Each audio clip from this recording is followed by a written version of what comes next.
Well, hello, and I apologize for the delay. I have my little helper here with me that decided now is the time to wake up. So, welcome back to the Home Buyers Live. Um, this week, we are going to be talking about lenders. And if you've ever wondered, does it really matter which lender you choose? The answer is yes, a lot more than you probably think, and a lot more than most people probably think. So, for this week, week 12 of No BS Home Buyer Live, just remember this is where I am breaking down the home buying process into simple, no BS steps so that you can go from thinking about buying to actually owning a home. So last week we talked a lot about the documents that you will need to get your pre-approval. This week we are going to be talking about who you should trust with the pre-approval process, aka the lender that's going to help you get a loan to purchase your house. So, a lot of people assume that a lender is just a lender, that it's like picking a gas station. It doesn't really matter. It's the same product, just a different sign. That is not the case with lenders. Also, not the case with realtors. And they both kind of go hand in hand in that those are just not true in real estate in general. And those realtors and lenders are really big parts of your transaction and the success of your transaction. So the lender you choose can impact a lot of things. It can impact how much you qualify for, how smooth the process is, how competitive your offer is, and honestly, like if the deal will even close. So I will let that sink in a little bit and help you understand how important a lender is. In fact, recently, I'll just tell you a quick story. I had some buyers who they weren't really house shopping, but a house that they really liked came on the market and they decided, we want to go look at it and potentially put in an offer. So they went online onto one of these big online lenders, got a pre-approval, which is all fine and dandy. However, they were looking at a house in a highly competitive area in town. And so they needed to put their best foot forward because it was very likely going to be a multiple offer situation.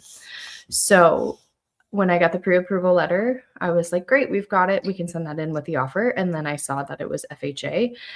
And again, in a highly competitive market, FHA is not really going to do that great. And I know them pretty well, and I sold their two previous homes, so I was pretty sure that they were well qualified. And I was surprised to see FHA. So I asked them a little bit more, and they said, well, that's just what they sent us. And so I connected them with my local lender that I like, and I actually used to purchase my house. And he came back and said, I have no idea why they're going FHA. They are more than qualified for conventional. So I've got them pre-qualified for conventional. And let me tell you, that was a huge deal. We would not have gotten that house had we not had a conventional loan. So a lender is extremely important, and there are benefits to online lenders at times. However, I think you need to shop around and definitely search local, because knowing how much you can qualify for and what kind of loan programs you can qualify for really can make or break you getting a home. So let's just continue on and let's talk about things that actually matter, because it's not just rate. Even though most people are focusing on the interest rate, and it does matter, but it is not the whole story and the whole picture. So when you're working with a lender, you want to pay attention to these four major things that actually matter. Number one would be communication. Do they answer their phone? That's the biggest thing. You need to get a hold of them. And typically, you're not negotiating your home in a 9 to 5 time frame. So you need to be able to get a hold of them outside of business hours as well.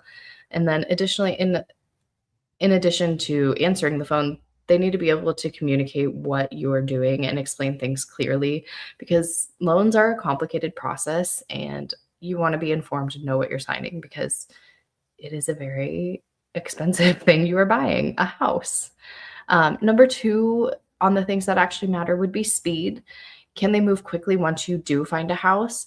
If you're in a multiple offer situation, closing timelines very well could be an issue. And so you need to know, hey, can you close a loan in 2 weeks, or do you need 60 days? I would say most commonly banks are asking for 30 to 45 days. just to allow for the whole process and all the time things in them. However, banks can close in as little as a week if you have the right lender and have everything already pre-entered. I would say 2 weeks is probably what they're really going to shoot for and what's actually reasonable, but you need to know that ahead of time, and that's okay to ask them. And then the third thing that actually matters is accuracy. Are their numbers consistent or do they change a lot? And sometimes you won't know this until the end of a transaction. However, you can kind of get some ideas by getting different estimates on different houses, look at the fees, make sure they're all matching. The things that aren't going to match are like taxes and insurance and purchase price. But the fees should generally follow the same. So you want to make sure that those numbers are accurate. And you want to make sure you're actually getting those numbers anyway, because some lenders won't send you a fee sheet. They will only send you the pre-approval, which is what you will learn about later. And then number 4 on important things is strategy. Are they there to help you make decisions, or are they just there to process the paperwork? Your financial picture is unique to you, and you want someone that will help work through that with you and help talk you through the different options available to you. And you just want to make sure that they can help strategize with you. And I think that's really important for lenders because, again, everyone's financial picture is unique, and there may be things that you can do to help make your offers look better through your financing. And you aren't going to know what you don't know, but a lender should know about these things and be able to talk you through them. So a good lender doesn't just approve you, they help guide you along the way, and they should hit those 4 things that actually matter: communication, speed, accuracy, and strategy. So make sure you're keeping those in mind when you're looking at lenders. Let's touch a little bit on the different types of lenders, because a lot of buyers don't realize that there are different types of lenders and different places that you can get mortgages. So a lot of times they don't realize this and they just go with the bank that they bank at. And most banks do have a loan branch or have loan officers. However, I think it is worth its weight in gold to shop around and look around. But let's talk about kind of the different places you can find mortgages or lenders for mortgages. Probably the first one, which would be mortgage brokers. This isn't a specific bank. They actually shop around for multiple lenders for you. This is really good for unique situations if you're like 1099 income or you've got kind of multiple streams of income or different streams, or if you just want more options and you want someone to help you strategize really well on like the best options for you. A mortgage broker is a really good resource. They are usually the most flexible, or at least have access to kind of different flexible programs, or know people that can lend maybe less traditionally. Another option would be local banks. So this is like a bank in your town that's not necessarily all throughout the United States or whatever. These are really good for simple situations. So if you just have a traditional W-2 job and that's it, like, they can easily do these things. If you value in-person relationships and want to be able to speak to someone face-to-face, great to go to local banks. And then they are typically very knowledgeable in local lending programs and grants or things that are specific to your area. So they may not have all of the creative loan options, but they should be very versed in local programs. And personally, for my clients, I am typically recommending a local bank with a loan officer that I have gotten to the closing table with and worked with very well and is well known in town. National banks is another one. So these are like the big name banks. These are for borrowers that just have a very straightforward situation or people who prefer everything in one place. So let's say you already bank at this big national bank and you want to just get a loan through them. You can do that. I will give you a quick word of warning. If I am representing a seller and I see a big national bank and I get a call center number for the lender, I am not really excited because that means I have to go through a call center every time I need to talk to the lender. So that can be a hindrance in getting your offer accepted. So just kind of keep that in mind. I will say national banks are pretty good if you don't speak English as your main language. A lot of times they do have resources and interpreters that can help with that. I would personally recommend just going with a lender that speaks your original language, or your native tongue, because all of the paperwork is going to be in English. I don't think I've ever seen a translated official document, even in Spanish. So you want someone who's going to be able to explain those things to you. And national banks will typically have more resources than maybe a local bank, but you may be able to find a native speaking speaker of your language at a local bank. But anyway, national banks, they can be a little slower, a little less flexible, and in competitive markets, they don't look as good as other options. Another option, though, would be credit unions. These are member based, so you typically have to be a member to be able to use them, but it's probably pretty easy to open an account and become a member. These are more community focused typically. So oftentimes you'll see lower fees, which you want to compare. And then it's relationship-based banking. They can be really good, but sometimes they're slower and they don't always know the local programs specifically. They may just have their own specific programs. But yeah, credit union is another great option. And then obviously you have online banks. There are, I would put them along with national banks. Again, you want to be able to get a hold of the lender, and some of them are really good at that and others are not. But I would also warn you to watch out for fees, because some of these online lenders are very well known for having great rates but very high fees.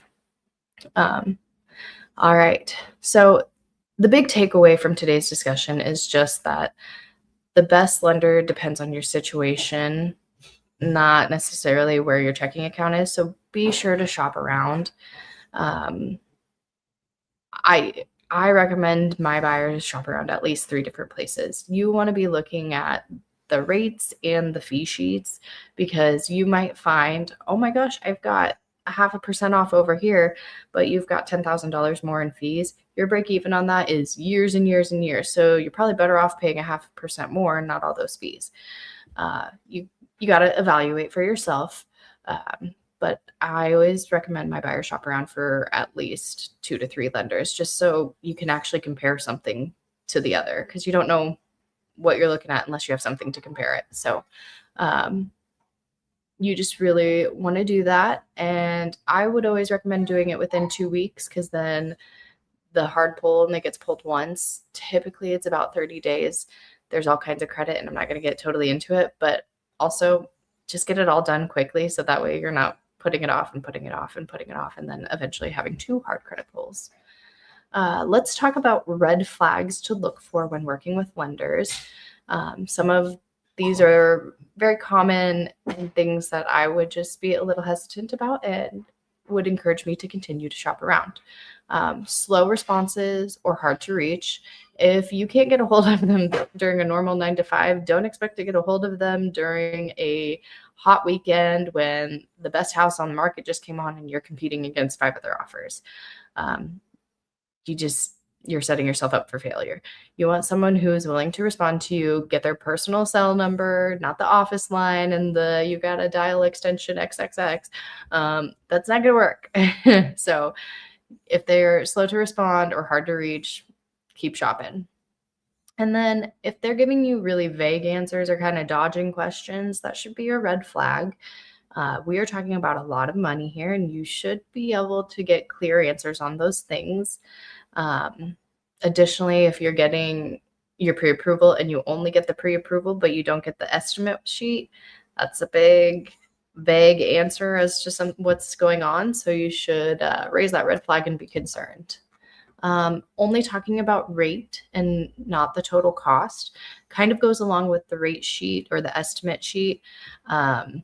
If they're just saying, oh my gosh, it's such a great rate, but they're not mentioning that you have to buy down 3% in points and pay thousands of dollars, that's a big difference. So just because you are getting a good rate doesn't mean that's the whole cost, and they should be stating those things. So if they're not, red flag.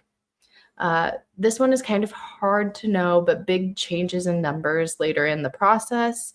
Again, you won't really know until you are in the process on that one. However, I recommend you get 2 estimates on different property addresses just so you can compare, because obviously the taxes and insurance are probably going to be different. However, you should be able to see the fees that they're charging, and those should be pretty similar across the board. So if you aren't getting those numbers and aren't able to compare, just be on the lookout for that. And then again, the last one is just no clear breakdown of fees. If you're not getting that estimate sheet at all, that is a huge red flag. They should be able to tell you roughly what you're going to be spending at the closing table. If you have an address, that should give them a much better idea, because then they're going to be able to calculate taxes and get a good idea on insurance, an estimate on insurance. So if you're not getting any kind of fee sheet, red flag, keep shopping. So it's also something you got to kind of just trust your gut. If something feels off early, it usually doesn't get better later in the transaction. So cut ties early and keep shopping and find someone that you're comfortable with and that you can talk to. So a couple of good questions to ask your lender is, what loan options do you realistically qualify for? You're not always going to qualify for a certain income. And if you know you're going to be getting a raise soon, you might get kicked out of that. So telling them your situation, asking what you actually qualify for, they should be able to help guide you. What are your totally monthly payments and what's your cash to close? So that estimate sheet should break down those. How quickly can you close? And can you show everything in writing? They may give you a verbal, yeah, you're approved for this, and this is roughly what it's going to cost, but you need that in writing. You need something to reference. You need something to send to the sellers. So by asking these questions, you're not being difficult, you're just being informed. And I think pretty much every lender I work with would not be put off. Actually, every lender I work with would not be put off by any of those questions. And if they are, you might raise the red flag. This should be a very transparent process. It's a lot of money. It is your money, and you need to know what's going on. And it's okay to ask questions.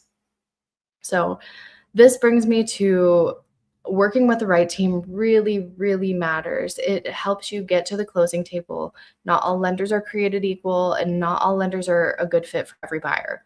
So you really do need to look at your situation, who you vibe well with, and just make sure that those align, and then you should have a successful outcome. And to find a good lender, I always start with a realtor, because they are the ones doing this day in and day out, and they know who can get to the closing table and who struggles. So really, you should ask your realtor who they would recommend for lenders, and then go try out some of them. And if you're still not confident, then you can continue shopping. But if you need a realtor, you let me know, because I'm going to help connect you with one, and they will help connect you with good lenders and specifically catered toward your situation.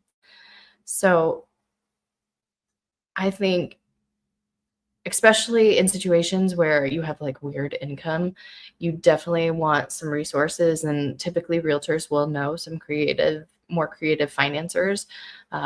So you really, really want some help with that and still shop around. So next week, we are going to continue on our journey of learning of how to get to home ownership. Sorry, I was just checking if there was any questions. And so we are going to continue on our path and get one more step closer to actually owning a home. And thank you for tuning in to the No BS Homebuyer Live series, where we are breaking down the home buying process from simple, no BS steps and turning them into going from thinking to buying to actually owning. So thank you for joining me today, and I will see you next week. Bye-bye.